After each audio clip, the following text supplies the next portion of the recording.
à tous. Comme je l'avais dit, j'allais sortir une nouvelle vendredi. Voilà, j'ai un nouveau partenaire pour jouer iRace Autosport qui m'ont aidé dans le fond avec un nouveau set de coilover Silver's Neomax. Comme vous pouvez voir, vous êtes avec moi. J'ai eu une mauvaise nouvelle en travaillant sur mon auto la fin de semaine passée. Mes coilovers de 8 ans de service se sont vidés d'huile. Donc j'avais besoin d'un nouveau set. Et puis c'était pas nécessairement prévu dans mon budget de Drift Week. Mais Matt de chez iRace nous a fait un gros hook-up. C'est ça, aujourd'hui je vais faire dans le fond, je vais les déballer et je vais les installer sur l'auto. Donc on va voir à ce qu'on a à faire.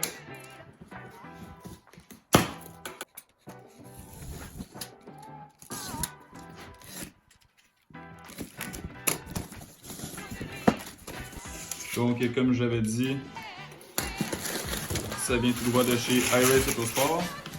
Je vais avoir des stickers à mettre sur mon auto une fois qu'elle va être peinturée. Donc, les Silver's Neomax, c'est un peu l'équivalent d'un BC DS Series. Ils ont les Digressive Shocks qui les rendent beaucoup plus confortables. Ça va améliorer le comportement dans le fond de l'auto beaucoup.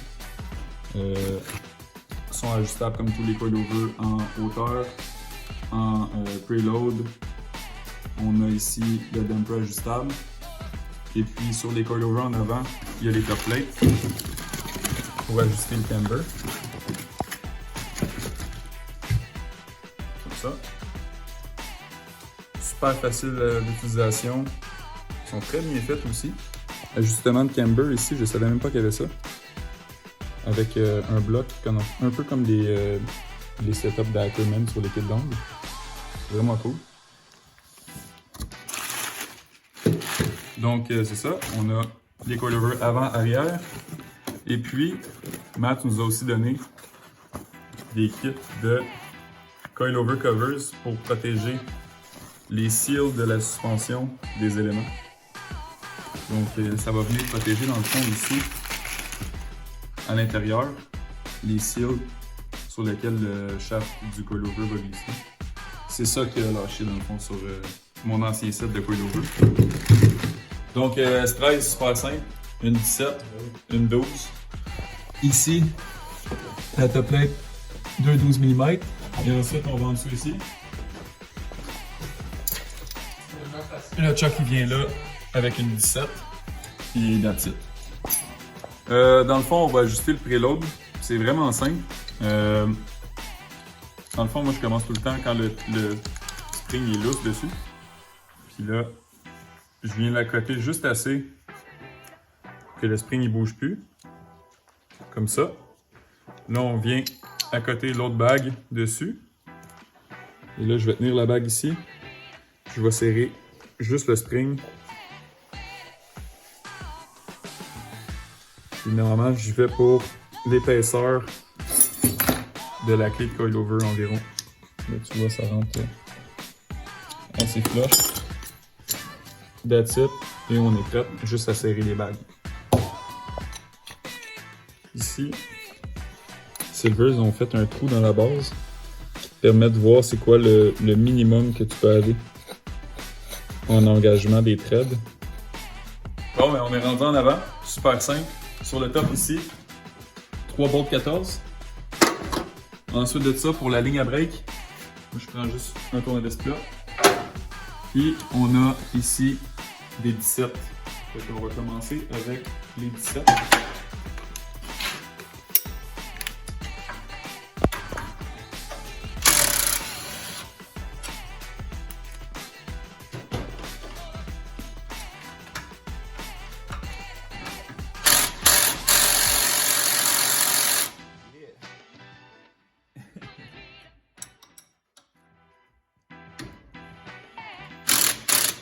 Celle-là, je la laisse là, c'est le temps de faire ma ligne à break.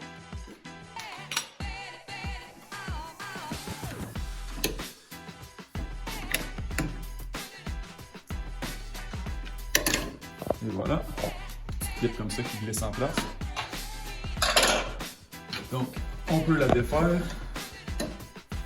la tasser.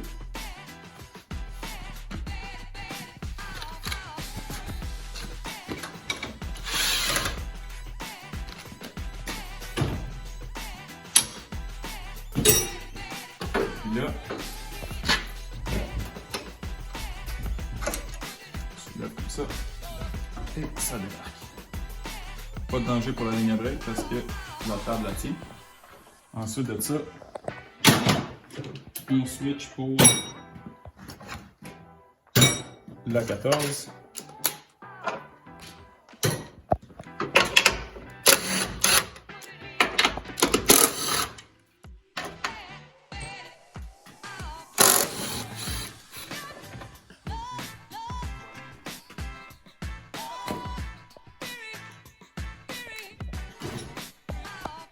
Donc, on voit un peu avec quoi je travaillais auparavant.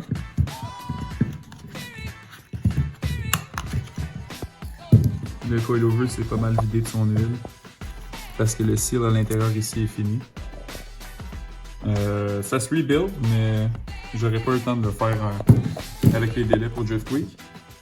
Puis, je sais pas si vous voyez, là, mais j'ai eu un accident en fin de saison. J'ai ajusté mon camber en conséquence, là, mais c'est un petit peu la banane, mon coilover. Donc, on a les nouveaux ici. Grosse différence, mes top plates s'en venaient finis. Ça, c'est raide, je suis même pas capable de... On voit la différence entre du neuf et du fini. L'ajustement de camber, comme j'avais dit, avec la pastille qu'on peut bouger, par rapport à juste un trou slotté. Ici, que la seule chose qui le retient dans le fond, c'est si tu visses la vis assez fort. Et puis, c'est ça. Ça va faire vraiment du bien à l'auto. J'ai hâte d'essayer ça. C'est fait. La suspension est installée. Je suis super content du résultat. Encore une fois, merci à iRace. On a un exemple ici de à quoi ça a l'air. Avec les coilover bags. Bien protégés.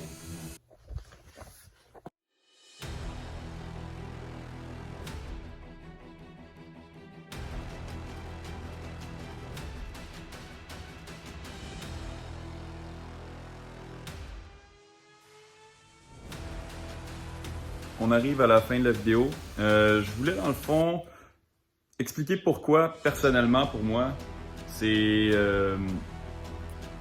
quelque chose de vraiment important, ce partenariat-là. Les gars de châssis le savent, chercher des morceaux pour ces autos-là, c'est vraiment dur à trouver. Et chez iRace, ça rend la vie facile, ils ont tout en stock, littéralement tout. Ça m'est déjà arrivé, j'avais besoin d'acheter des pièces pour mon SR20. Il y avait déjà tout en stock, j'ai commandé, j'ai reçu 2 jours plus tard. Les prix sont excellents aussi, le service est super bon. Puis même des fois, il y a des trucs qui sont pas nécessairement sur leur site, mais tu peux dans le fond, rentrer en contact avec leur customer service, puis ils vont s'arranger pour l'avoir pour toi. En plus, le propriétaire, c'est quelqu'un qui a déjà roulé Formula Drift, donc c'est quelqu'un qui connaît la drift. C'est quelqu'un qui peut t'aider. Et c'est ça. Moi, j'ai toujours, même dans le temps que j'avais mon BMW, ça fait vraiment longtemps que je commande chez iRace. J'ai presque toujours commandé là. Parce que c'est ça. C'est l'endroit où est-ce que c'est plus facile d'avoir tout ce dont j'ai besoin.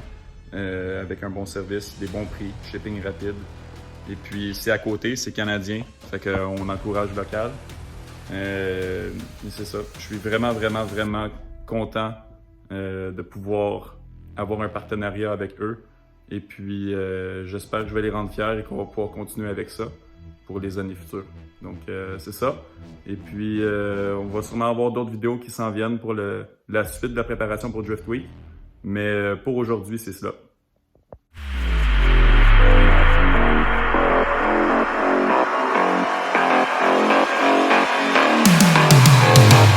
Break it down.